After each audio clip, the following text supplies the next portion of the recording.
National Herald मामले में chargesheet file हुई है। पृष्ठभूमि इस मामले की ऐसी है कि 1937 में नेशनल हेराल्ड की स्थापना हुई थी, जिसमें तकरीबन 5000 शेयर होल्डर थे और उसमें बड़े बड़े स्वतंत्रता संग्राम सेनानी, बड़े बड़े नेता, ये सब लोग थे। 2008 में नेशनल हेराल्ड का प्रकाशन बंद हो गया और फिर कांग्रेस पार्टी ने 90 करोड़ का लोन नेशनल हेराल्ड को दिया। अब बताइए, एक राजनीतिक दल, बैंकिंग कंपनी हो गई, लोन देती है नेशनल हेराल्ड को। बाद में कांग्रेस पार्टी को नेशनल हेराल्ड ने ये लोन पटाने से मना कर दिया और फिर इस बीच एक नए तरीके से खेल हुआ। उसमें एक यंग इंडिया नाम की एक चैरिटेबल कंपनी बनाई गई। उसमें सोनिया गांधी, राहुल गांधी के 38% शेयर बताया गया कि ये चैरिटेबल काम करने वाली संस्था है और धीरे धीरे करके नेशनल हेराल्ड की सारी प्रॉपर्टीज यंग इंडिया के नाम पर आ गई। कहां प्रॉपर्टी है?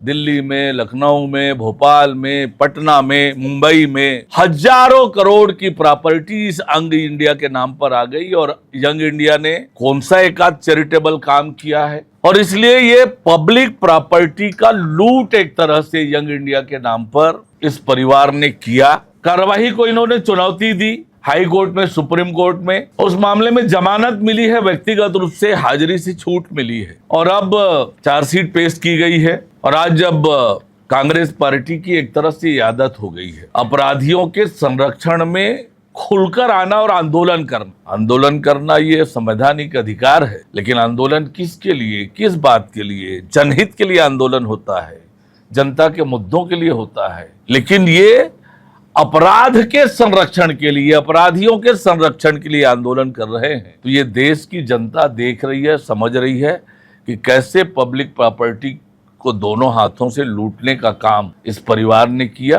न्यायालयीन प्रक्रिया है, न्यायालय में फेस करें और स्वयं को निर्दोष साबित करें। ये कब मामला आया है? नेशनल हेराल्ड का इशू कब से चालू हुआ है?